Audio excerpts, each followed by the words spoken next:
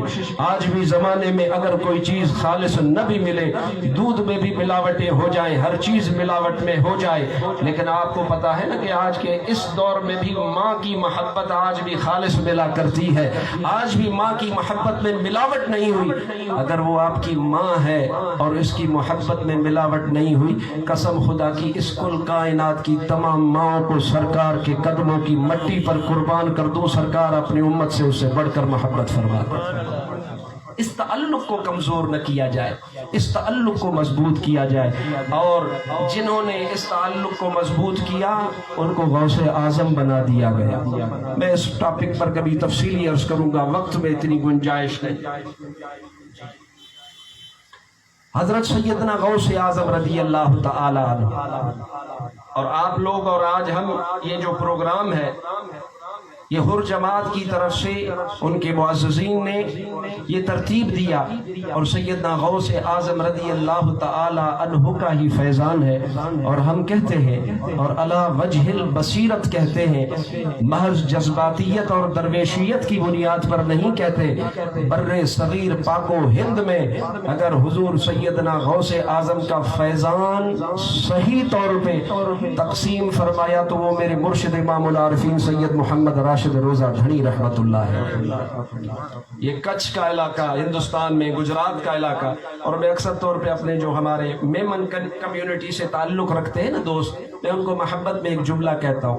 میں کہتا ہوں آپ لوگ ذرا توجہ کریں، اپنے بڑوں کی طرف ذرا ہسٹری کو معلوم کریں گے، آپ گھوم پھر کر حضرت پیر سید روزے دھنی کے مرید ہیں. کچھ، گجرات، بھوج، یہ جتنے بھی ایریاز ہیں، راجستھان، ٹوٹل کا ٹوٹل یہ پرانے حضور صلی اللہ علیہ وآلہ وسلم کے فیض یافتہ حضور غوث اعظم رضی اللہ تعالی عنہ کے فیض کے منبع سیدنا محمد راشد روزہ دھنی رحمت اللہ تعالی علیہ کا یہ سارا فیض بر صغیر میں، اس میں کوئی مبالغہ نہیں ہے. اور الحمدللہ صحیح النسب سادات میں سے ہے. آپ کو پتہ ہے ہم اہل سنت و جماعت والے اس میں دوہرا معیار نہیں رکھتے. ہم تو کہتے ہیں نا تیری نسل پاک میں ہے بچہ بچہ نور کا، تو ہے عین نور تیرا سب گھرانہ نور کا. ڈبل پالیسی ہم نہیں چلتے کہ ہم کہیں کہ ایک طرف ہماری محبت زیادہ ہے. اور ہمارے بزرگ بڑی خوبصورت مثال دیا کرتے تھے. کیا فرماتے تھے؟ محض مثال ہے سمجھانے کے لیے، ضروری نہیں کہ مثال مطابقت بھی رکھتی ہو. فرمایا ہمیں اللہ نے کانا پیدا نہیں فرمایا، اللہ نے ہمیں دونوں آنکھیں عطا فرمائی ہیں. یوں سمجھ لو اگر ہماری دائیں آنکھ حضور کے اہل بیت ہے تو ہماری بائیں آنکھ حضور کے صحابہ ہیں. ہم سب سے محبت کرنے والے. یہی اہل سنت و جماعت کا امتیاز ہے کہ حضور کے اہل بیت سے بھی محبت کرتے ہیں، حضور کے صحابہ سے بھی محبت کرتے ہیں. صحیح النسب سادات کرام کا گھرانہ ہے. میں آپ کو دلیل دے دوں، لمبی بات نہ ہو، مختصر بات ہو. عالی مرتبت قبلہ صاحبزادہ صاحب میری دائیں جانب تشریف فرما ہے. میں اشارہ کرنا بھی مناسب نہیں سمجھتا. قبلہ سائیں سید محمد راشد دامت برکاتہ العالیہ تشریف فرما ہے.